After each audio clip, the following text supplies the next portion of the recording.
अस्सलामुअलैकुम बच्चों, आज मैं आपको एक बहुत ही मज़ेदार और सबक-आमूज़ कहानी सुनाने जा रही हूँ। ये कहानी है एक चालाक लोमड़ी और एक भोले भाले कव्वे की।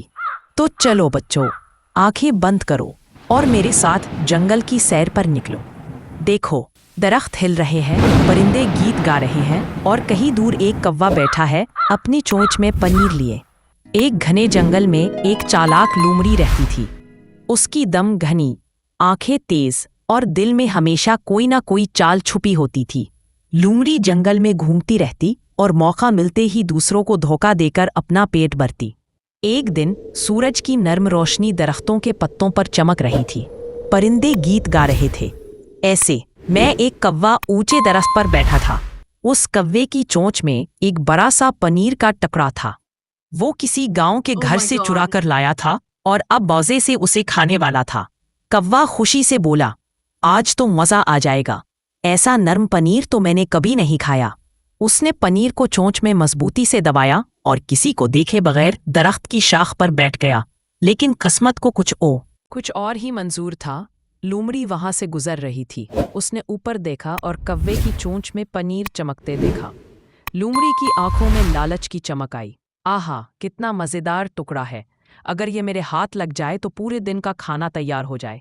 वो दरख्त के नीचे आकर रुकी और बड़ी नरमी से बोली, अस्सलामुअलैकुम मोहतरम कौवा साहब। पुलू ने नीचे देखा, फिर खामोश हो गया। उसने सोचा, ये लोमड़ी बड़ी चालाक है, कहीं कोई चक्कर तो नहीं। लोमड़ी ने बात जारी रखी, अरे क्या बात है, आज तो आपकी खूबसूरती देखकर दिल खुश हो गया। आपके काले पर ऐसे चमक रहे हैं जैसे आसमान पर रात के तारे, और वो चोंच, सुभान अल्लाह, कैसी चमक रही है। सैलू अंदर से खुश होने लगा।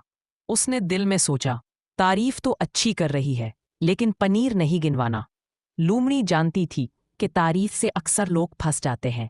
उसने और भी मीठी आवाज में कहा, मैंने सुना है आपकी आवाज तो सारी दुनिया में सबसे प्यारी है, क्या आप मेरे लिए एक गाना नहीं गा सकते? ये सुनकर कौवे का गरूर जाग उठा। ने सोचा, अगर मैंने अपनी आवाज दिखा दी तो ये यकीनन मेरा मुदाह बन जाएगी। कौवे ने पनीर को चोंच में दबाए दबाए ही कुछ बोलने की कोशिश की, मगर आवाज साफ नहीं निकली। लोमड़ी ने मीठी हंसी के साथ कहा, अफसोस, शायद मैं गलत सुन रही हूँ। क्या वाकई ये मशहूर कौवा ही है? ये सुनकर कौवा बर्दाश्त ना कर सका। वो फख्र से बोला और जैसे ही उसने मुंह खोला, पनीर का टुकड़ा नीचे जमीन पर गिर गया। लोमड़ी ने तेजी से छुपटकर उसे उठाया और बड़े मजे से बोली, शुक्रिया कौवा साहिब, आपकी आवाज वाकई लाजवाब है, इतनी लाजवाब कि उसने मुझे नाश्ता दिलवा दिया।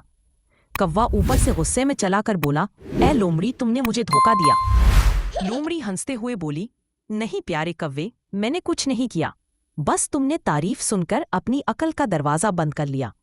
फिर वो खुशी खुशी पनीर खाते हुए चल दी। कौवा शर्मिंदा बैठा सोचता रहा, काश मैं थोड़ा सब्र कर लेता तो मेरा पनीर मेरा ही रहता। उसने अपने दिल से वादा किया, अब कभी किसी की बातों में नहीं आऊंगा। अगली बार अगर कोई मेरी तारीफ करेगा तो मैं बस मुस्कुराकर उड़ जाऊंगा। कुछ दिन बाद लोमड़ी दोबारा उसी रास्ते से गुजरी। इस बार उसने कौवे को दोबारा पनीर के साथ देखा। उसने फिर मीठी आवाज में कहा, अरे वाह, फिर पनीर, क्या आप आज मेरे लिए कोई गाना गाएंगे?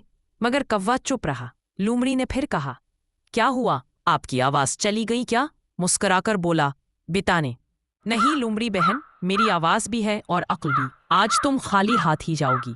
लोमड़ी शर्मिंदा होकर बोली, वाह, लगता है इस बार तुम वाकई अक्लमंद बन गए हो। कौवा हंसकर बोला, हाँ, तुमने ही तो सिखाया कि खुशामद के जाल में मत फंसो। लोमड़ी और कौवा दोनों अपने अपने रास्ते पर चले गईं। सबक, जो शख्स तारीफ में बह जाता है वो अक्सर नुकसान उठाता है, लेकिन जो अक्ल से काम लेता है वो हमेशा जीतता है। बच्चों, याद रखो, दुनिया में बहुत सी लोमड़ियां हैं जो मीठी बातों से हमें बहकाने की कोशिश करती हैं, लेकिन हमें हमेशा अक्ल, सब्र और समझदारी से काम लेना चाहिए। अगर आपको मेरी वीडियो पसंद आए तो प्लीज़ चैनल को सब्सक्राइब लाजमी कीजिएगा और लाइक भी ज़रूर कीजिएगा और कमेंट्स बॉक्स में अपनी राय ज़रूर दीजिएगा।